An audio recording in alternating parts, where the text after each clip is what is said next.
All right, so we'll get started. Thanks everyone for joining us, and thank you to Tegrity for organizing this event. This session is titled Strategies for Deploying Accessible Video. My name is Tol Kesson with 3Play Media. We are based right here, actually across the river in Cambridge. And for the last 5 years, we've been providing captioning and transcription services to our customers in higher ed, government, and enterprise. We have a partnership and integration with Tegrity that makes the captioning process much simpler, and we'll talk a little bit more about that later. We are joined today by Mike Phillips from IPFW. That stands for Indiana University, Purdue University, Fort Wayne. Mark is a former Army Ranger and a veteran of corporate media production and management. Currently, he is the multimedia technologist at IPFW, which basically means that he is the go-to person for all media delivery and management. And he is a native of Fort Wayne, Indiana, so welcome him to Boston. We're also joined by Neil Kahn from McGraw-Hill Education. Neil, up to about a year ago, Neil has focused for several years on user experience, which means driving usability and design for McGraw-Hill software products. But recently he has moved to a new role as the digital product analyst at McGraw-Hill. And so basically in that capacity he is helping to transform McGraw-Hill sort of from a traditional publishing a company into the future of purely digital. And Neil is a New York native, and he lives in the Upper West Side of Manhattan, so welcome as well. Okay, so as for the agenda, we'll start out with some highlights from some recent accessibility data from the World Health Organization and the U.S. Census. We'll talk a little bit about the accessibility laws impacting captioning and accessibility, recent and upcoming accessibility requirements. I'll talk a little bit about the value propositions of captioning and the Tegrity automated captioning workflow. Then I'm going to hand things off to Mike from IPFW, who will do a presentation about their accessibility strategies and their critical issues that they're thinking about. And then Neil Kahn will talk about accessibility at McGraw-Hill. So we have about 45 minutes for this session. We hope to leave about 10 minutes or so for an open discussion and Q&A.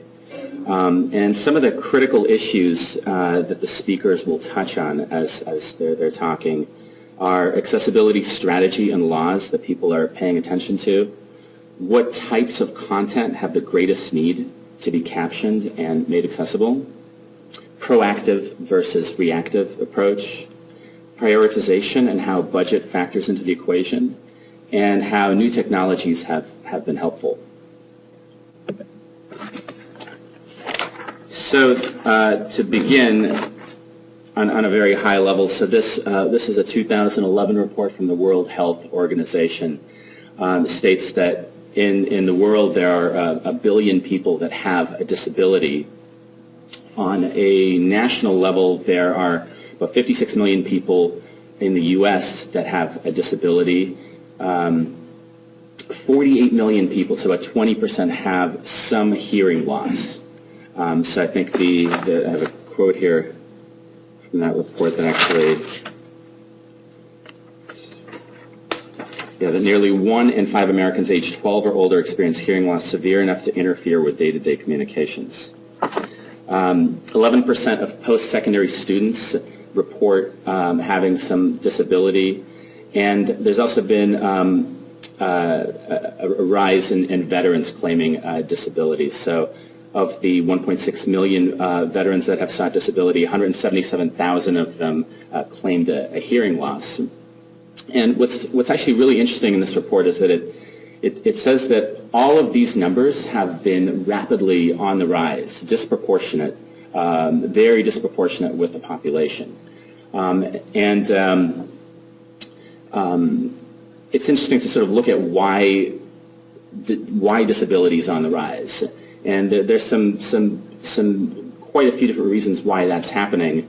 One of the biggest contributors is medical advances. So, for example, premature births or stroke victims are much more likely to survive now, but they're also more likely to have a disability as a result. The society is also aging. Recession probably has a lot to do with it, with people more likely to report and claim a disability. And then, of course, a decade of war, which sort of ties in with medical advancements, just technological advancements in general. For example, with modern armor, soldiers are 10 times more likely to survive an injury today than they were in previous wars, but as a result, they may sustain some sort of injury, like a hearing loss. So all of this basically points to the fact that accessibility is a critical issue that will become even more prevalent in the coming years. So a little bit on about the relevant accessibility laws. So Section 508 and 504 are both part of the American Rehabilitation Act of 1973, which requires equal access for people with disabilities for federal programs and really any program that has a federal subsidy. Section 508 is a fairly broad law that requires equal access to federal communications and information technology. For video, that means that you have to have closed captions. And for audio or audio podcasts, that means that you need to have just a transcript is sufficient, so you don't necessarily need to have the time codes. But the video doesn't necessarily need to be a moving picture. It can be a slideshow presentation with a recorded audio track. So that would require closed captions as well, because a deaf person would need to follow along at the right time and read those captions at the right time. So a more recent law is the 21st Century Communications and Video Accessibility Act, often abbreviated as CVAA, which applies basically to online video that airs on the internet, but also in parallel airs or has aired on television. So this really applies to broadcast and cable companies. So companies like Netflix and Hulu are affected by that. And there have been there are a number of milestones associated with that law, which was passed in October of 2010. Two of them have already been phased in. So right now, pretty much any kind of like pre-recorded programming that airs on TV and also simultaneously airs online has to have captions. So if it's unedited, if a show is on TV and you also put it online, it has to have captions. Any live and near live programming, such as news or sports events, now need to have captions as well. There's another deadline that will trigger in September of this year that will apply not only to television programming that's on the internet, but also for anything edited. So if you take a show and you create clips from it, or you edit it in any capacity, then you need to have captions as well. So that's actually a pretty significant phase, right? And then finally, in March of next year, that will broaden to include all archival programming. So, for example, a TV show that aired on TV 30 years ago and is now somewhere, or a clip of it is somewhere online, that'll have to have captions as well. Actually, one other thing, not on the slide, but it's worth mentioning. The Americans with Disabilities Act has had a lot of attention recently with the lawsuit against Netflix. So the thing about the ADA and the way that it applies to accessibility is that if the question that courts ask is whether it's a place of public accommodation.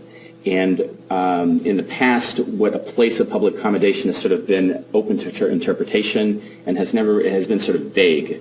So it wasn't really clear how it applied. But last year, in a case against Netflix, the courts pretty clearly ruled that Netflix was, in fact, a place of public accommodation and had to have captions for their movies as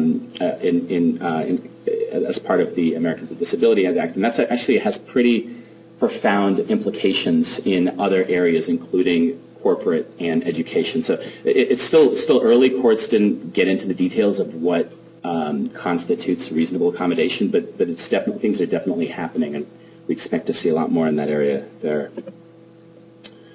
So a little bit about the value propositions of captioning. So obviously the primary reason why content is captioned is for accessibility for people, as an accommodation for people with hearing disabilities, and that's critical. But it's also worth noting that there are many other reasons. We have more than 500 customers, and it's interesting that many of them actually caption their content not for an accessibility reason, but for one of these other reasons. Just to kind of go through some of these, like the flexibility to view the content anywhere. So in the workplace, often speakers are turned off. The sound is not allowed. In other sound-sensitive environments, like a library in a university. The other interesting thing is that most people that use captions are actually not deaf. They don't have any hearing disabilities. They use it because it helps them to comprehend the content. So students that know English as a second language are actually the most common users, especially if a professor maybe has an accent or is hard to hear. Captions really add a lot of value, especially in education. Some other reasons why people do it is that once you transcribe or caption content, is it becomes searchable. And that's really important as universities are amassing these archives of video content. And unless it's transcribed, you can never really find anything. It's impossible to find video content and reuse it. And so that's also important for not only for internal search, but also for discoverability in external search. If you're searching for something in Google, for example, if you transcribe your video content, people are much more likely to find what they're looking for. So a little bit about, before I hand things off to Mike, a little bit about the captioning workflow that Tegrity has built. So the traditional captioning workflow is sort of a little bit more complicated. There's more involved to it. So it really involves figuring out what player or platform you're using. And so what you do is you would take your video and you would upload it to a service like ours. We would create the captions. Then you would figure out what captions format you need. There are many different, these are sort of a few of the different types of captions formats. You would figure out which one you need for your video player platform. You would download it, and then you would upload it to your video platform, and then you would publish it. So there are a lot of steps involved. And what we have done with Tegrity is that we basically automated that captioning workflow. So now the way it works is you have your Tegrity account, you have your 3Play Media, you create a linkage. It's a one-time process that really just takes a few minutes to set up. And then faculty or anyone can initiate a captioning request. You just select which classes you want to have captioned.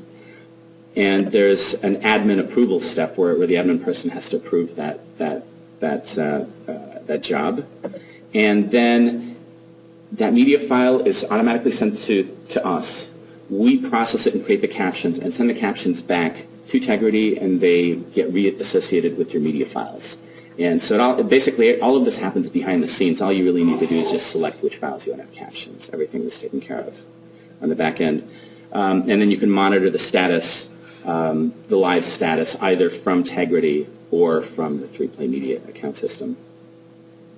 The turnaround is, the standard turnaround is 4 days, but you can actually expedite that. We actually have we actually recently rolled out a same-day service, so you can have it back literally within a matter of hours. This is an example from, actually a screenshot from Georgia Tech. So what you can see here is the captions show up right below the video player right there, and they can be toggled on or off. They're searchable, and they post back automatically. And then last thing is that once you caption your Tegrity content, it opens the doors to a lot of other options. So you can, let's say, for example, you wanted to co-publish on YouTube or on some other platform.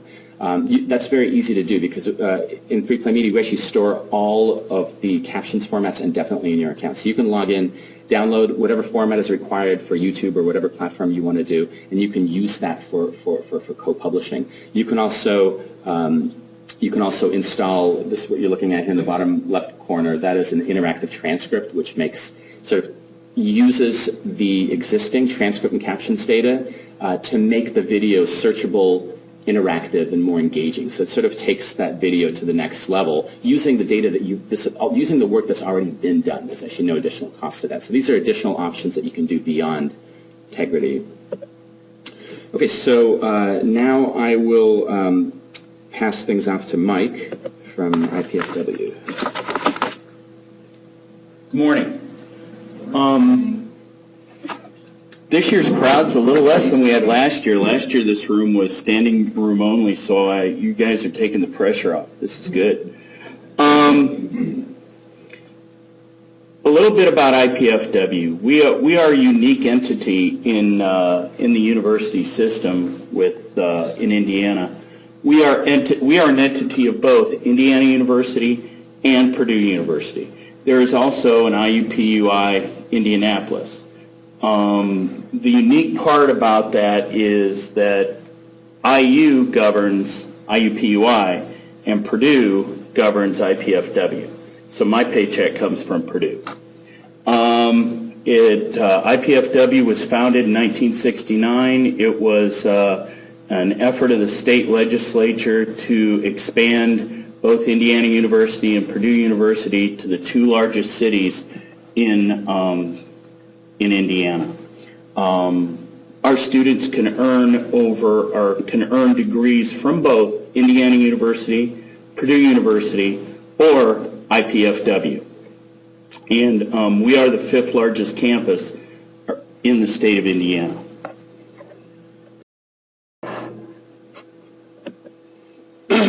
Well, when it comes to captioning, our approach at IPFW came out of need. We had already been dialoguing about, and with the Purdue attorneys, about what we need to look for and pay attention to in captioning. And as many of you know, the costs can be quite great, and so we took a posture of accommodation. So as a student with a disability approaches us, we then accommodate that need. And strangely enough, as we were dialoguing about this, that the next semester we had several students approach us with this need. What the Purdue attorneys told us to be watchful of, and it's their interpretation of the law. All I can do is relay to you what I was told as a technologist to watch out for. And that was, first of all, we have to have a plan in place, okay? And apparently, the way the law is written, 508, you have to have a plan in place. And secondly, we had to be able to react being a key word, within 11 days. Well, at IPFW, we have several systems that we felt needed to work within our captioning process. Number one, it has to work with Tegrity. Number two, it has to work with Kaltura. Is there anybody not familiar with Kaltura? Kaltura is a cloud-based media storage and accessibility platform that when you look at it and work with it, you might immediately think YouTube. But it sits behind our LDAP-S and is fully secure for our university. And it's great. You can edit within the environment. You can create playlists with the environment. It's fully integrated with Blackboard. It's a great tool.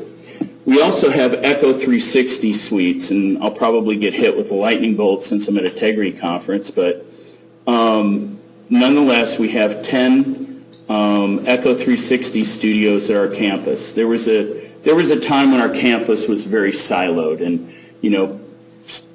distance learning kind of did their thing with Echo, and IT, we serviced the open classrooms with Tegrity. And then we also had a media site room where the College of Business for the master's program went out on their own and built this media site room.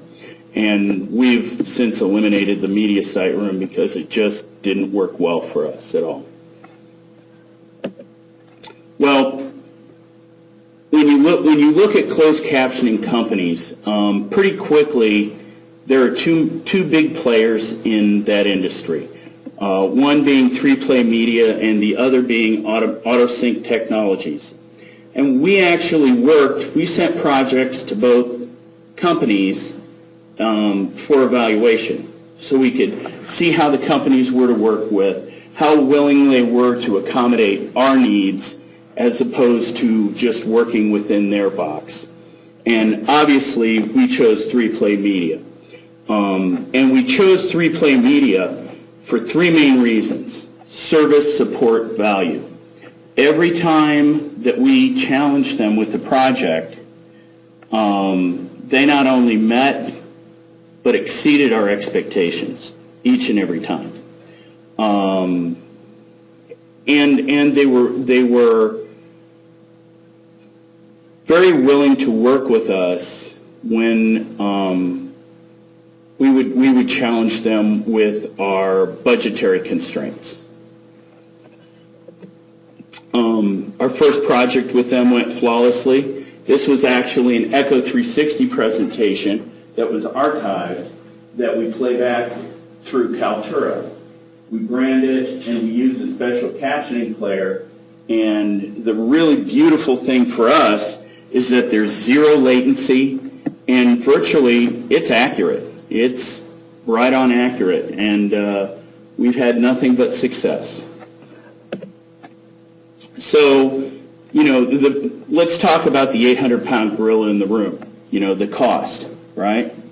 Well, as we were looking at all of it, as you all know, the cost can be pretty high, typically about $150 an hour. And we were looking at doing entire semesters and class sessions that run 70, 80 minutes apiece. Well, when you add that up, that adds up real fast. And so in talking to Toll and 3Play, and I'm beating the poor guy up, trying to beat him up on price. And what they came back to us and proposed is, why don't we pre-purchase a bucket of hours?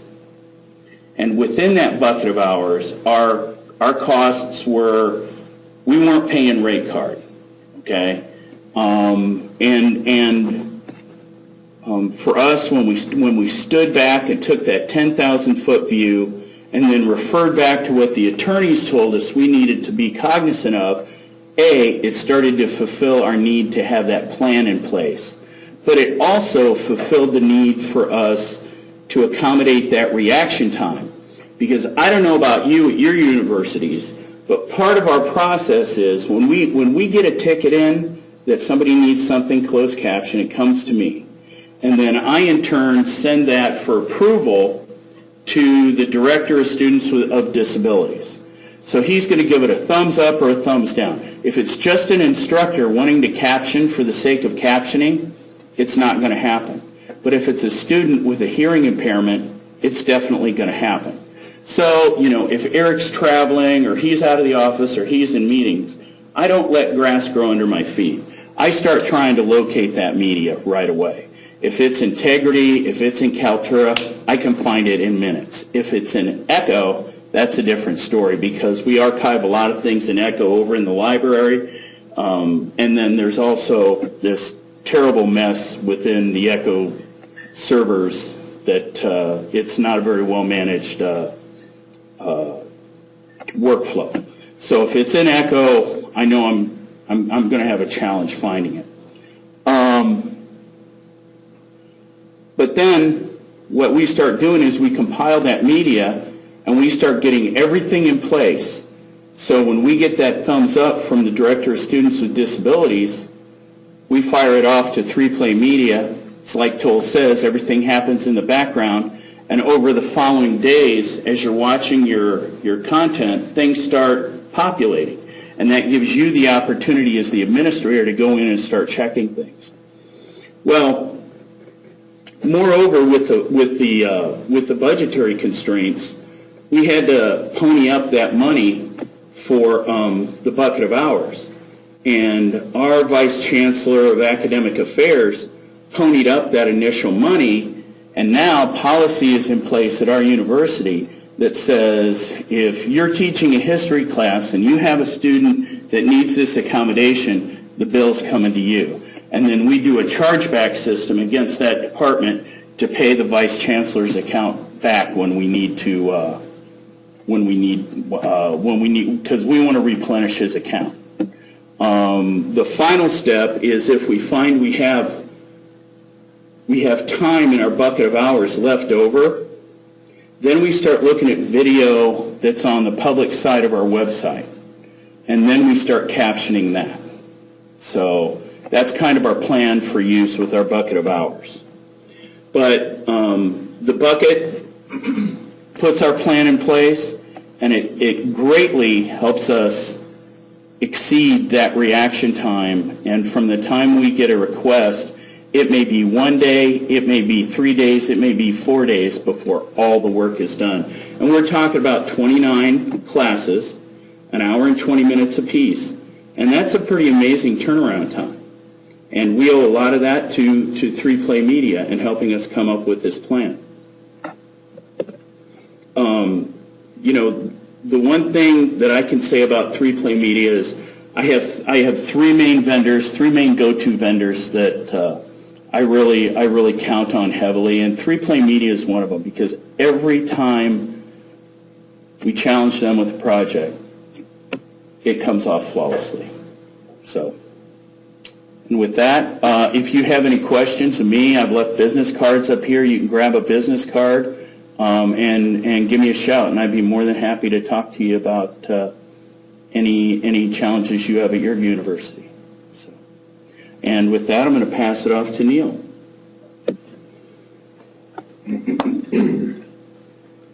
Thanks, Mike. Good morning, everybody. Oh, good. I see we're filling in a little bit, which is great. Give me 1 second here. So as Toll mentioned, I'm a digital product analyst for McGraw-Hill. McGraw-Hill is the publisher of Tegrity, as you well know. Very quick background on McGraw-Hill. So McGraw-Hill was started in, I'm going to tell you this because I think this is cool. McGraw-Hill was started in 1888 by a teacher in upstate New York named James McGraw. He bought a publication called the Journal of Railway Appliances. At the time, antitrust legislation was very much becoming an important issue, and he foresaw the need for accurate information for industry, and so he bought this publication, which has all these kind of cool products for the railway industry and pretty much just about every other industrial industry at the time, heavy industry. So that was in 1888. Sorry, excuse me. And so that was, we're talking about, what, 145 years. Since then, McGraw-Hill has become one of the most recognized brands around the world, particularly in educational publishing. Everyone seems to remember this little red square on the textbooks from when they were kids.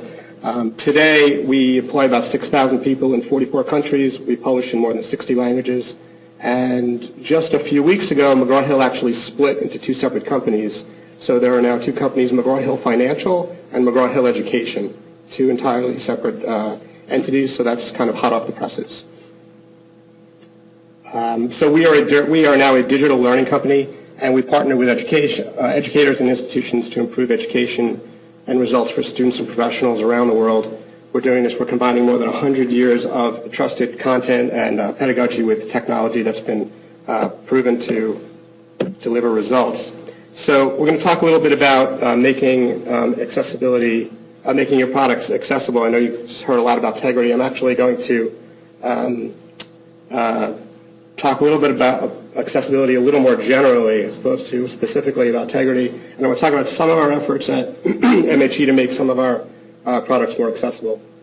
Hopefully this will give some of you who are new to accessibility an idea of where to start. So where do you start? There's obviously a lot of disabilities out there. I actually heard the other day that one of the leading disabilities in the United States now is ADHD. And I know some of you, I don't know how many instructors we have in the room, but I know a lot of people are using, sorry, I'm gradually losing my voice this week. A lot of you are using Tegrity to deal with ADHD issues because students are less inclined to read than they are to watch video. So that I thought that was a really interesting thing. I don't think that many people think of that when they think about disabilities. But for the most part, educational institutions today are starting with dealing with accessibility in regard to hearing impairments and visual impairments. So when we talk about accessibility, what can we make accessible? There are basically two things. We can make the platform more accessible. We can make the content more accessible. In terms of the platform, I'm just going to mention this quickly. But things like using proper semantic tagging when you're building a site, allowing students to navigate through the site by keyboard. But today I'm going to focus on content and specifically video content. So in the past, one of the best ways to make video accessible was to offer transcripts to students. Right? You would, if you see here, there's this little link here that says View Transcript. You click that, and this window pops up, and it shows you a transcript of the video. We've been doing this at McGraw-Hill for years because it was relatively simple and it didn't require a lot of technology in terms of the viewer. Some advantages: so the user can hide and display it. It can be read all at once and printed easily. It's easy to copy and paste and print out. The disadvantages are that it's not synced with the video, so you have to read it separately when you're watching the video. It requires more screen space. You often have to sort of figure out where you're going to put it so that it doesn't block the video. That was more of an issue when screens are a little smaller, but still something of an issue. And of course, there are more pages to code and manage, right? That little window has to be a separate page that has to be built. So the next thing that was popular was open captions. So we're going to talk about open captions and closed captions. Do people here know the difference between open and closed? Show of hands. Okay. So open captions are when the captions are actually part of the video, right? So this little area that you see here, this is actually burned into the video. You can't turn it on. You can't turn it off. Kind of what you might imagine when you see subtitles in a movie, right? Those are actually in the film itself. So there are some advantages to that. It doesn't require any technology. The captions always travel with the video. There's no separate files to manage or anything like that. It tends to be good for things like DVD and projection where you're not exactly sure what the setup is going to be when you're presenting the material. The disadvantages are that you can't turn it off. It's always there. It can be very expensive to change, as you can imagine, if you need to make some kind of an edit, or let's say you wanted to do it in a different language, you would literally have to produce that video all over again. You'd have to go back to the video production house or whomever to create new titles. And last but not least, it can't be indexed or searched, right? It's essentially dumb text. That brings us to closed captions. So closed captions they look very similar to open captions, right? They appear at the bottom of the screen usually, but they are not actually part of the video itself. They're kept in a separate file. So the advantages here, and this is, we're all used to seeing this on television and on a lot of websites now, and that's primarily what we're going to talk about today. So the advantages, you can turn it on and off. Either the user can or an administrator can, right? An administrator can say, I want this little button here to be available to my students, or I don't want it to be available. I don't know why you wouldn't want it to be, but let's say they did, they could do that. The material can be searched and indexed, right? I think both Tola and Mike mentioned this is a really important thing. Video, it's very difficult to index the content in video, and using the closed caption data is kind of a workaround. It allows you to understand, it allows the search engines basically to understand what the content is in the video, and that's really, really important. Very simple to edit or localize if you had captions and you needed to create them in another language. It's a very simple change to the data file. Of course, it can be read by screen readers, right? So if you are visually impaired and you're using a screen reader, the material can be read out loud to you. The disadvantage is that it requires a modern browser. Some of the older browsers don't quite know what to do with closed captions. That's becoming less and less of an issue as things like IE6 and their ilk sort of fade into the background. So let me talk a little bit about in terms of captioning at MHE, in terms of closed versus open, we have decided to use closed, and I think that that's more or less the trend that everybody's following now. So just to give you a very quick idea of how captioning works, I don't want to get technical, but there's basically a file. There's something called an SRT file that's being used there. I think in Toll's slide he showed that there were about a dozen different formats for captions. There's a Windows program called SubRipText that became popular a few years ago. It was used to pull captions off of DVDs. It's a free program, and over the years, the format that it uses, called SRT, gradually sort of became the de facto standard. So almost every video player out there supports an SRT file. And if you look at what SRT file is, it's really, really simple. It's just a text file with an SRT extension at the end, and these are just time codes, right? So from 4 seconds to 6 seconds in the video, this is what's displayed on the bottom of the screen. Very, very simple. There's a new, and it's sort of very similar to a style sheet in that the web page where the video appears would simply call this page as a reference, right? The web page would just need to know where this page is in terms of sitting in your directory. So technically very, very simple. There's another web format that's coming up that I want to mention that's going to be very important called WebVTT. And this is not really implemented yet. It stands for Web Video Text Track, and this is being proposed for the new HTML5 specification. It's going to include, SRT files are very, very simple. There's very little you can do with them. You can make things bold, you can make things italic, you can change the font, that's about it. With this new VTT standard that's coming, you can do a lot of things. It's basically anything you can do with CSS, you can do to a VTT file. And this is going to become the standard over the next few years. Now, it's currently still only a specification or being proposed for the specification, and there are currently no browsers, I think possibly with the exception of Chrome, the latest version of Chrome, that support it. But over the next year or 2 or 3 years, this is going to, I believe, become the de facto standard. And you can do cool things with it, like you can even style your captions like karaoke style, where it sort of paints over the words as the person is saying them. There's really a lot of things you can do.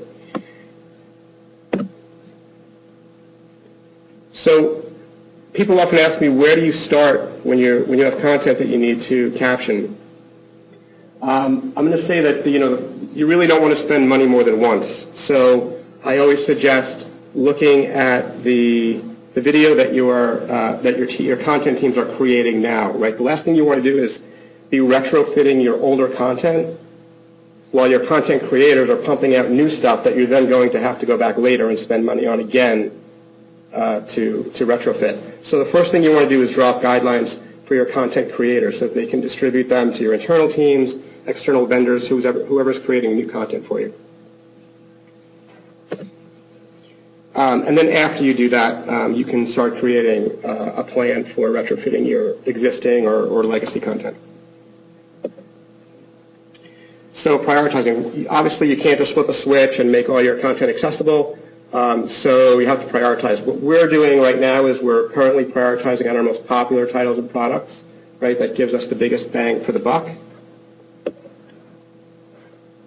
And then we're going to our newer titles. These are actually all sort of at the same level. They're not really It's not really first priority, second priority. These are also at the same level. Our newer titles, these are the ones that are going to have the longest shelf life.